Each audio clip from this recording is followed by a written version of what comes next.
So before we start the video, I just want to say real quick that Mason and I, we are actually holding a raffle when we actually hit 1,000 subscribers. And the raffle is free to everybody. And the only thing you have to do is to subscribe to our channel. That's really it. And when we hit 1,000 subscribers, we're going to do a live feed on TikTok. With, by the way, our TikTok is Dice and Brushes. We do daily Warhammer videos. Well, we try to at least.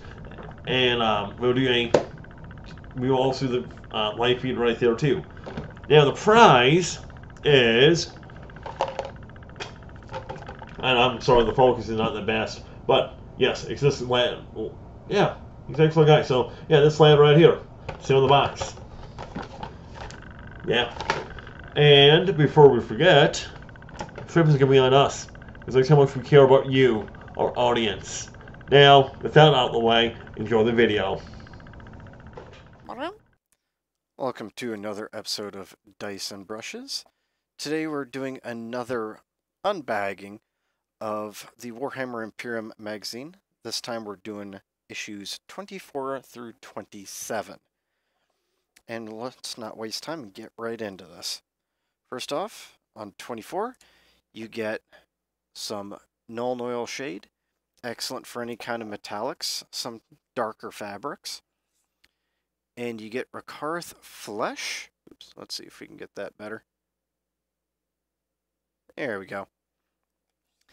Not just for flesh tones, but also for any kind of off-whites you might want to do, and even bones, which they actually show in some of these. So flipping right through, you get a little bit of lore on the AdMech, you get some more lore on the Necrons, and how their leaders that do have sentience can't really get over old grudges.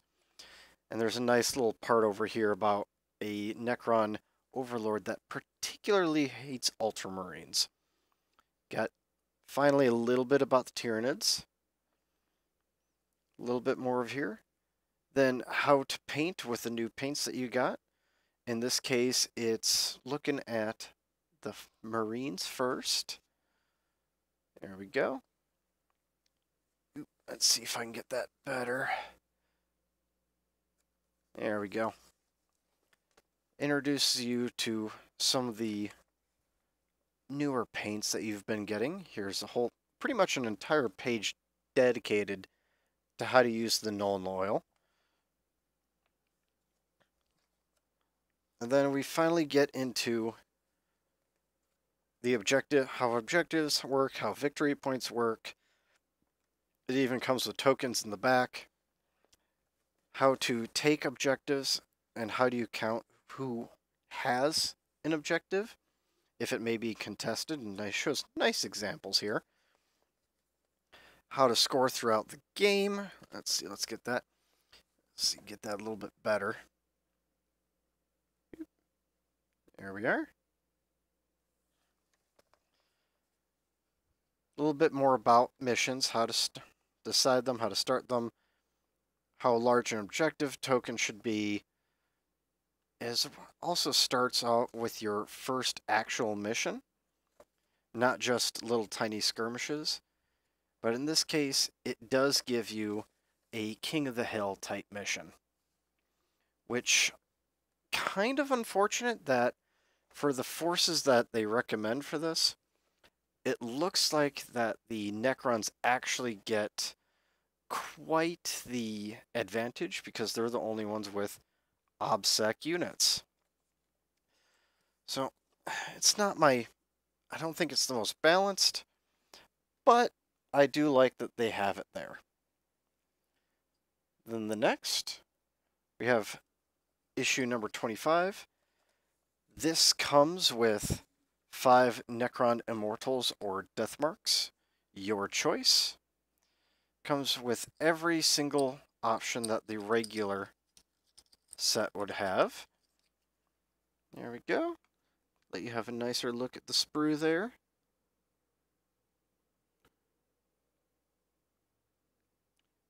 And I do really like the new Gauss Blasters. I've not seen this style, or I haven't used this style yet, I should say. I have used the older versions, but not these.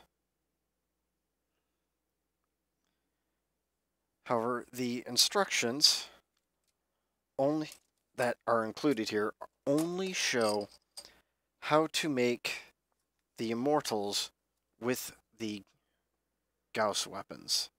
Oop, let's move that a little bit over here. So you get a little bit about, of course, the Necron Immortals themselves. Bit of fluff there. Little piece of paper in case you want to keep track of them for something like a campaign. A little bit of information about Royal Necron Courts. So it starts out here with the Royal Warden, so the Lich Guard, the Overlords themselves, and then it gets into the Cryptex. And a nice little tiny bit about the Cryptex, just each different type, short explanation, short paragraph, nothing too crazy. A little bit about the Imperium now. It's dedicated forces, its subgroups. Of course, the Empire of Ultramar here. A little bit more about the Ultramarines before we go into how to assemble the Necron Immortals, but only with the Gauss Blaster variant. Doesn't go over for the Tesla, does not go over for the Death Marks. Of course, how to paint them with the Null Oil, the Canoptic Alloy, the Corax White. So when you're done with this, you're not really completely done, just like all the others, but it is progressive. And then we do have the data sheets for the Necron Royal Warden and a partial about the Immortals. Partial data sheet. It does not have the Tesla. Then it has a little bit more about the Necron's rules themselves on the adaptive strategy to allow them to, if they're within range of the actual Warden, to fall back from a combat, shoot, and then assault, and even to how the Necron leaders, certain ones anyway, can speed up Necron core units. Then of course we have more how to play, the rules, defensive perimeter, and again, this mission, just by looking at the forces and what the mission is, I feel like this one's more even, because this is a Primaris Lieutenant and 2 units of 5 Assault Intercessors versus a Royal Warden, 5 Necron Immortals, and 10 Warriors. I do like this one much, much better. There's 2 objectives in this one,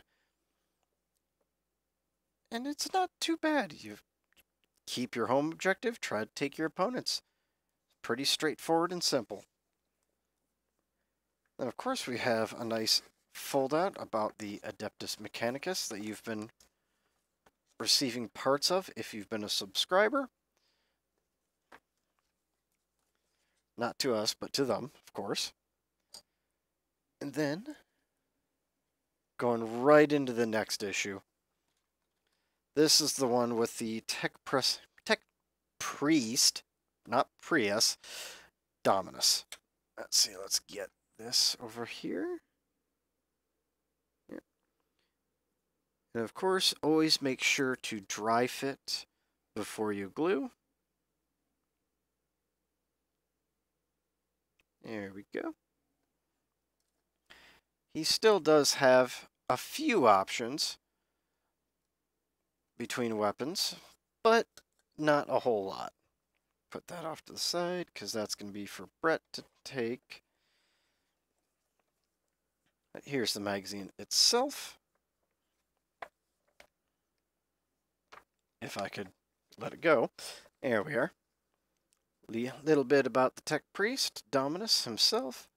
Again, if you're doing a campaign, these pages are wonderful.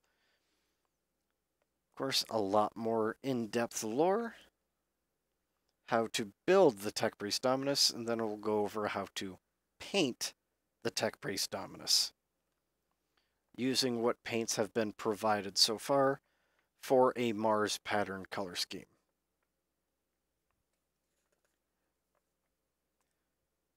Then, of course, we now have the datasheet for the Tech Priest Dominus. And a little bit about how you can use the Tech Priest to boost your Rangers or Vanguard to kill Necron Warriors. It's pretty much a basic cutout from the main rulebook, just put into the magazine for the basic rules, missions, armies, data sheets, how they work, how keywords work, such as core. And then, of course, we have another mission here, the Royal Warden versus the Tech Priest Dominus. And this is just a simple kill mission.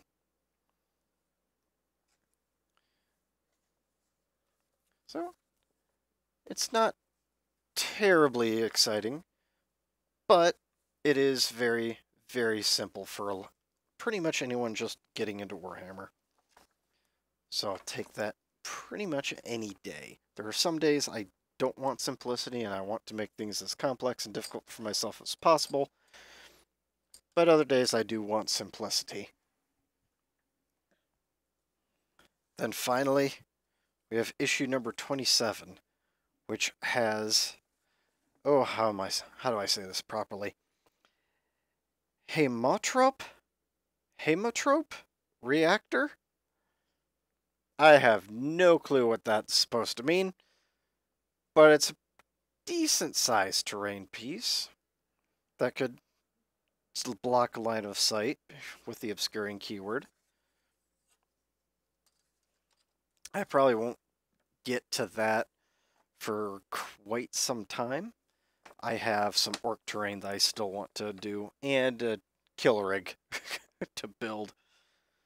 But either way, we go into a little bit of lore about the actual reactor. Some wounds that it ignored. There's a little bit that you can do with it. I don't know much about this particular terrain piece. I don't know about its specific rules other than what's in the main rulebook. But then we go into lore about battle line, Space Marine units, do little paragraphs about the intercessor squads, heavy intercessors, infiltrator squads, and a tad bit about the Astra Militarum, the Imperial Guard as they should be called. A little bit about the Age of Terra, Age of Technology, Age of Strife. Oops, that's on there we go. And the Age of Darkness. And the How to Build section, of course, is going to be about the reactor, and so will the How to Paint. The reactor itself doesn't look hard to build whatsoever. Of course, the painting part, not too shabby. That wouldn't look bad at all. Then, the battle rounds, all the phases that it consists of, short little parts and nice images about how it would actually work.